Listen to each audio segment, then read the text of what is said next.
Jesus was absolutely not a false prophet or a sinner. Jesus was the prophet God himself foretold in Deuteronomy 18 when he said to Moses, I will raise up a prophet like you from among their fellow Israelites. I will put my words in his mouth, and he will tell the people everything I command him. I will personally deal with anyone who will not listen to the messages the prophet proclaims on my behalf. Note, he was to be a prophet like Moses and not a repeat carbon copy Moses. Now, this prophet would go on to mediate a new, or as the New Testament calls it, a better covenant with a new law, the law of Messiah, not the same law of Moses. And that's Hebrews 7 and 8. According to the prophet Jeremiah, this new covenant will not be like the one I made with their ancestors. This explains why Matthew 12 and John 5 showed the disciples and Jesus breaking the Sabbath, yet they are innocent.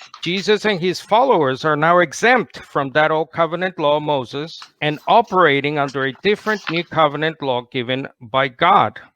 Hence, God now commands all people everywhere to listen to him, that is, his dearly loved Son. This is a fulfillment of what Jesus had declared in his opening to the Sermon on the Mount, what I believe is the establishment of the New Covenant law back in Matthew 5:17. I think the New Living Translation best captures the sense of the Greek when Jesus says, I did not come to abolish the law of Moses or the writings of the prophets. No, I came to accomplish their purpose. Again, Jesus came to give the Old Covenant law its full and complete understanding, meaning in order to accomplish God's ultimate purpose. This is why for the New Testament writers, Jesus was found worthy of greater honor than Moses, according to Hebrews 3, because he has obtained a ministry that is as much more excellent than the old as the covenant he mediates is better, since it is enacted on better promises, according to the same Hebrews writer. Note the word here translated enacted literally means a new legislation,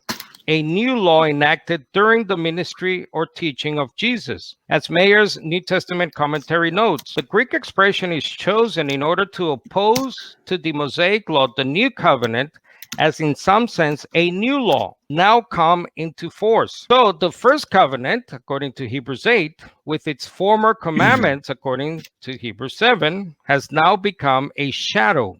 That's Hebrews 10:1. It's old, worn out, soon to be made obsolete. That's Hebrews 8:13. As a result, under the New Covenant ministry, Jesus, Paul, and Christians in general currently mediate, that's according to 2 Corinthians 3:6. Changes have been made to Old Covenant laws, and also changes that include overturning whole Old Testament, Old Covenant institutions like the food laws.